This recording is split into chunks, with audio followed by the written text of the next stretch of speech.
So over here on the left side, you can see that there's two folders. One is project media and another one is shared. So project media is for those medias which you want to import so that you can only work on those projects. But let's say there's some clips, video clips that you keep on using, like an intro video. So in that case, you can keep it in shared media right here.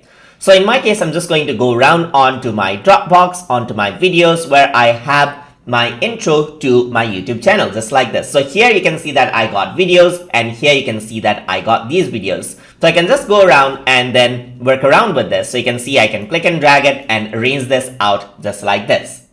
But over here, if I were to create a new project, let's see what happens. So if I were to go to File and click on New Project and choose this, I'm not going to save this. So I'm just going to go around and press No. What happens is that the media inside the project media folder is gone because that was relevant to only that project. But the videos in the shared folder, as you can see, remains right there. So if there's video clips that you keep on using for multiple projects, then you might want to keep it in shared media and utilize that out.